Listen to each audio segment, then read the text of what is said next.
विशेष राज्य का दर्जा कुछ लोगों का भी भावनात्मक लगाव है, उसमें मुझे कोई आपत्ति नहीं है।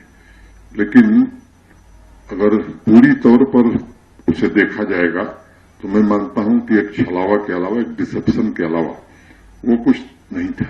370 और 35A की आड़ में व्यवस्था को वैधानिक स्वरूप दिया गया था। आम आदमी की सोच को ही कैद कर लिया गया था। ये पत्थरबाज पैदा नहीं हुए थे, इन्हें पैदा किया गया था।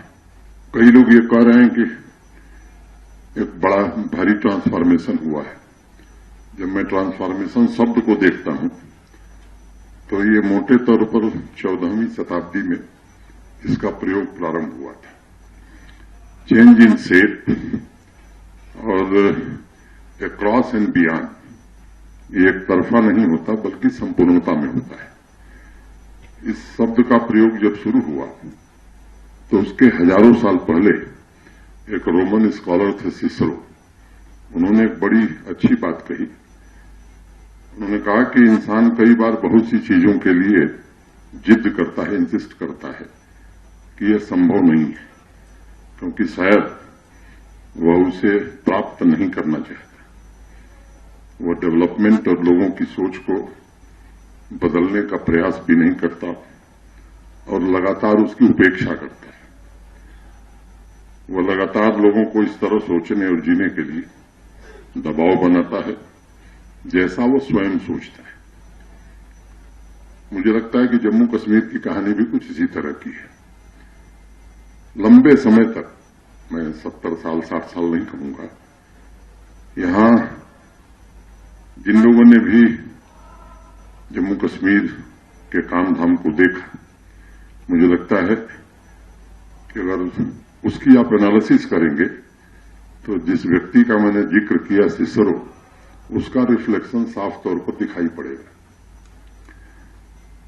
डेवलपमेंट ट्रांसफॉर्मेशन की बात छोड़िए, आम आदमी की सोच को ही कैद कर लिया गया था। सोसाइटी की जो सोच थी, कॉन्शियसनेस थी, उसे बंद कर दिया गया था। अब ये व्यवस्था किसी समाज के लिए अच्छी नहीं होती है। जाहिर सी बात है कि आपके मन में भी ये सवाल आ रहा होगा। 370 और 35A की आड़ में व्यवस्था को वैधानिक स्वरूप दिया गया था। सिसरो के जीवन काल से 200 साल और पीछे अगर आप जाएंगे तो भारतवर्ष में एक महान विचारक हुए चाणक्य, और उन्होंने एक बड़ी स्पष्ट बात कही थी कि राज्य माने स्टेट एक जीवंत इंसान की तरह होता है। यह सिर्फ एक भौगोलिक क्षेत्र नहीं होता है। It is not merely A geography but a living human entity. जैसे एक इंसान का विकास होता है, जैसे आपका शरीर विकसित होता है, उसी प्रकार राज्य और उसके अवयव माने अंग, वो भी निरंतर विकास करते हैं। अब यहां मुझे लगता है कि इस टेम्पररी विधान ने काफी कुछ नुकसान किया यहां का। कोई अंग यहां का विकसित करना चाहता भी था तो उसे मुख्य धारा से काट दिया जाता था, और एक ऐसी असमानता, इनइक्वालिटी यहां पैदा हो गई। एक ही राज्य में रहने वाले नागरिकों के बीच में भी बड़ा भेदभाव था, बड़ी गहरी खाई थी। कश्मीर घाटी के लोगों की सोच बनिहाल टनल और जम्मू के लोगों की सोच लखनपुर बॉर्डर तक सीमित रहे, इसकी हर कोशिश की गई थी। विशेष राज्य का दर्जा कुछ लोगों का भी भावनात्मक लगाव है, उसमें मुझे कोई आपत्ति नहीं है। लेकिन अगर पूरी तौर पर उसे देखा जाएगा तो मैं मानता हूं कि एक छलावा के अलावा, एक डिसेप्शन के अलावा वो कुछ नहीं था। जैसा वो सोचें वैसे ही लोग सोचें, जैसे वो जीना चाहें वो जिए, लेकिन दूसरा अगर अपनी मर्जी से जीना चाहे तो उसे जीने की आजादी न हो। ये व्यवस्था लंबे समय तक चली। यहां सामाजिक और आर्थिक तौर पर एक ऐसी व्यवस्था निर्मित की गई जिसमें चंद रसूखदार लोग अपनी दुकान खोलकर अगर मैं सही शब्द मुझे जो ध्यान में आता है पांडे जी, वो कॉन्फ्लिक्ट इंटरप्रेन्योर, और उसे कह सकते हैं कि कॉन्फ्लिक्ट इंटरप्रेन्योर बनने के बाद प्रॉफिटियरिंग कैसे की जा सकती है, इसका लंबा खेल यहां चला। बंद, हड़ताल, स्ट्रीट वायलेंस, स्टोन पेल्टिंग, ये इस इंटरप्रेन्योरशिप की कमोडिटीज बन गई थी। साल के 6 महीने जम्मू कश्मीर के बाजार बंद, स्कूल बंद, सामान्य आदमी का जनजीवन बंद, लेकिन ये जो कॉन्फ्लिक्ट इंटरप्रेन्योर्स थे, जो सेपरेटिस्ट और टेररिस्ट इकोसिस्टम के हिस्से थे, वो लगातार मुनाफा कमाते थे। इस स्थिति में थोड़ा और गहराई से समझेंगे अगर आप, तो कोल्ड वॉर एरा का एक उदाहरण मैं आपके सामने देना चाहूंगा, जब ईस्ट जर्मनी से लोग जान जोखिम में डालकर इस स्थिति को देख करके अमेरिकन प्रेसिडेंट उस समय के जॉन एफ कैनेडी ने कहा कि वे कम्युनिस्ट सी। उस तरह की स्थिति, मैं लोगों का नाम नहीं लेना चाहता हूं, कुछ खास रोड पर बने रसूखदारों के महल में के ऐसो आराम की झलक दिखती थी, लेकिन गरीब आदमी जो गांव में रहता था, छोटे शहर में रहता था, आतंक के कारण सामान्य रूप से बड़ी तबाही होती थी। एक कॉमन मैन का गरीब आदमी, लेकिन अनेक लोग लंदन में रहकर के गोल्फ खेलते थे, उनके बच्चे विदेशों में पढ़ते थे, और यहां की जो आवाम थी, मैं समझता हूं उन सुविधाओं से महरूम थी। एक सामान्य और गरीब नौजवान, एक बात मैं आज बहुत जिम्मेदारी से कह रहा हूं, ये पत्थरबाज पैदा नहीं हुए थे, इन्हें पैदा किया गया था। भारत सरकार सभी राज्यों को धन देती है। अगर तुलना करेंगे आप बाकी राज्यों से, तो जम्मू कश्मीर में देश के सभी राज्यों की तुलना में आज नहीं, पहले से ज्यादा धन आता रहा है। कुछ लोगों के जीवन स्तर सुधरे, उनके सपने भी पूरे हुए, लेकिन जिनके लिए वो पैसा आता था, मुझे लगता है उन तक वो नहीं पहुंच पा रहा था।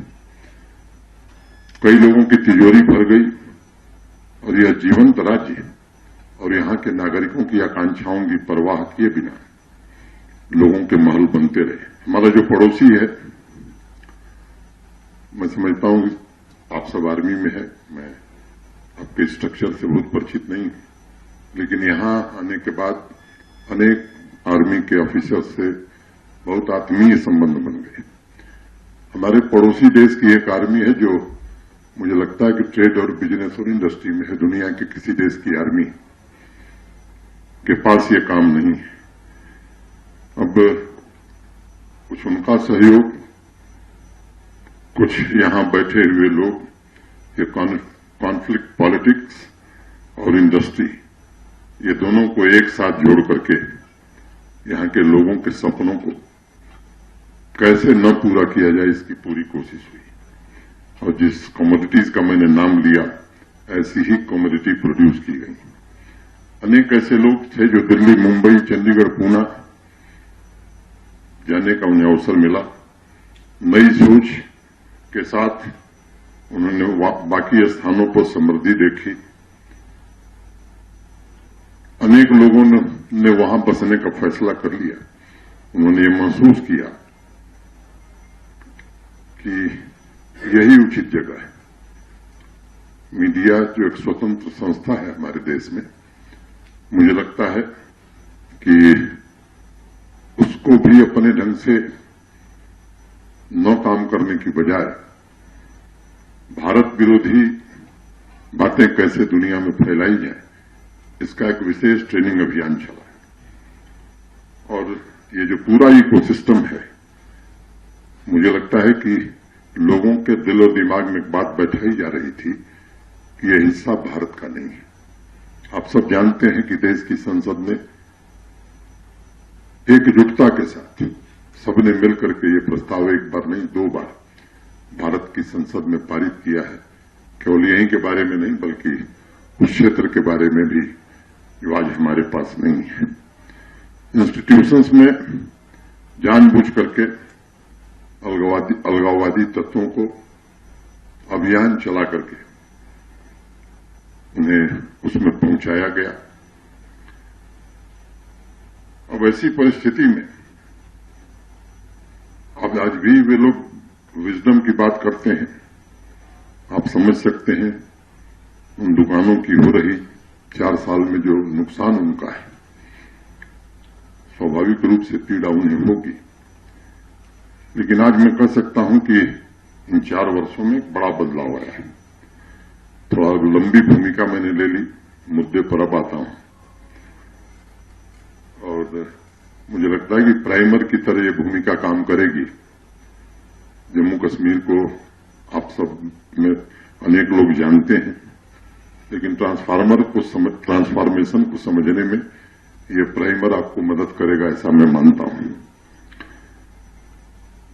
पांडे साहब ने मुझे पत्र लिखा और उसमें विषय भी दे दिया, transforming J and K work of state jail. मेरे अभिन्न मित्र हैं, तो मैंने उनसे बिना पूछे ही एक छूट ले ली कि ट्रांसफॉर्मिंग जेएनके और स्टेट जेल की जगह मैंने स्टेट क्राफ्ट शब्द इस्तेमाल कर दिया। मुझे लगा कि यही ठीक होगा। देश के सम्माननीय प्रधानमंत्री जी, मैं एक बात बार बार कहता हूं कि जब से उन्होंने देश की बागडोर संभाली है, भारत की राजनीतिक शब्दावली में बदलाव केवल नहीं आया, बल्कि देश की कार्य संस्कृति में एक बड़ा बदलाव आया है। और उसका असर देश के साथ साथ जम्मू कश्मीर पर भी पड़ने लगा है, पड़ा है। 2-3 बातें मुझे लगता है कि सामान्य आदमी की खुशहाली, उसके जीवन में खुशहाली आए, किसी भी शासन, किसी भी सरकार की ये सर्वोच्च प्राथमिकता होनी चाहिए।